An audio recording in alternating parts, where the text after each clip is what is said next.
황교안 자유한국당 대표가 문재인 정부의 소득주도 성장 정책을 비판하면서 이른바 민부론이라고 하는 자유한국당 황교안 대표의 경제 정책을 밝혔는데 그 방식, 내용도 내용이지만 이걸 설명하는 방식에 대해서 오히려 기사가 더 많이 나왔더군요. 스티브 잡스를 흉내냈다 그러는데 한번 볼까요?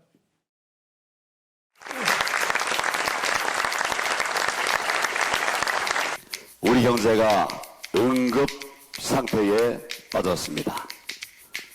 대한민국의 성장이 멈췄습니다. 우리는 새 길을 민부론에서 찾았습니다.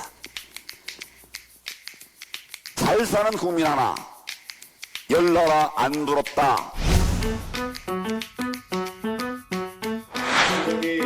붕괴되고 있는 것입니다.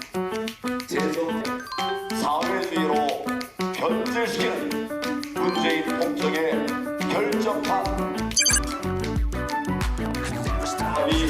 무너지고 있습니다. 여러분들이 저를 아주 바쁘게 만들어 주셔서 공부를 많이 하지는 못했습니다.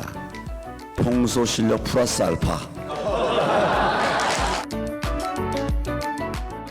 삭발을 해서 오히려 헤어스타일만큼은 비슷해 보이는데 뭐 나머지 부분은 그렇게 비슷하다는 느낌은 없는데 어쨌든 언론에서 저렇게 표현을 했었는데 이 민부론에 대해서 민주당의 김두관 의원은 내가 이미 몇 년 전에 더 얘기했던 왜 내 허락도 없이 저거 빼가서 쓰느냐 그리고 내용 봤더니 내가 얘기했던 민부론하고는 완전히 반대다. 자유한국당의 정체성, 친기업, 반서민 여실히 드러냈다. 또 이렇게 비판을 하고 있어요. 그 정치권에서 새로운 것은 없습니다. 뭐 저작권을 주장하기 시작을 하면 상당히 복잡한데요. 황교안 대표가 이제 저렇게 좀 어색하지만 변화하는 모습, 본인과는 좀 다른 여태까지 다른 모습을 취하는 것은 상당히 좀 긍정적이라고 봐요. 결국에는 총선 승리하려면 세 가지 요소가 있어야 돼요. 그러니까 제일 중요한 첫 번째가 하나가 상대방의 실수와 잘못이고 두 번째가 인재 영입, 물갈이죠. 그리고 세 번째가 이제 정책인데 가장 이제 총선을 다가오면은 각 당에서 공약이라고 여러 가지를 내세우게 되는데 저런 경제 정책에 대해서 먼저 선수를 치고 나가겠다라고 결정한 것은 잘했다고 생각이 듭니다. 예. 그런데 내용에 대해서는 많은 언론들에서 좀 비판적으로 접근을 했어요. 저도 그 부분을 좀 지적하고 싶어요. 이런 경제 이야기 꺼낸 것 자체는 전 좋다고 생각합니다. 자꾸 해야지 늘죠.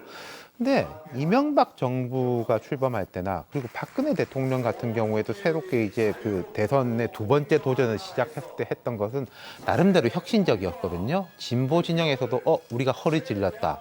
좀 새로운 걸 들고 나오네 이런 식이었는데 지금 현재 황교안 대표는 뭐 시작 단계라서 그런지는 모르겠는데 좀 뭐 진보 진영에서 볼 때 우리가 허리 찔렀다라든지 보통 이제 민생 뭐 일반 이제 국민들이 볼 때 이거 정말로 가려운 데를 긁어줬다. 그런 식의 것들은 없는 것 같아요. 그냥 좀 고전적이고 보수적인 정책들을 모아놓은 상태다. 뭐 너무 박하게 평가하고 싶진 않지만은 시작이기 때문에 이 정도로는 부족한 거 아닌가 싶어요.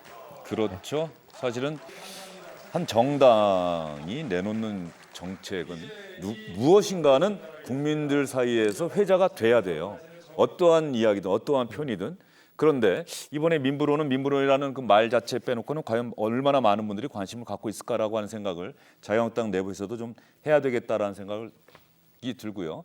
관련해서 이인영 민주당 원내대표가 이 황교안 대표가 내놓은 민부론에 대해서 비판하는 이야기도 여러분께 들려드리겠습니다.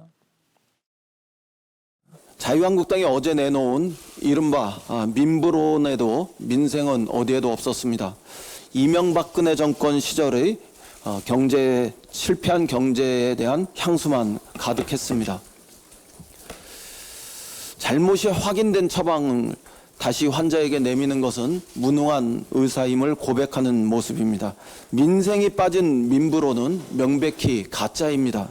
자유한국당이 내어놓았던 손톱 및 가시뽑기위원회는 온데간데 없이 사라졌다는 사실을 자유한국당은 명심하기 바랍니다. 국회가 할 일은 민부시효가 아니라 국민을 위한 민생, 경제 활력을 위한 입법과 예산 처리입니다. 주영진의 뉴스 브리핑 오늘은 여기서 마무리를 해야 되겠습니다. 세 분 수고 많으셨어요.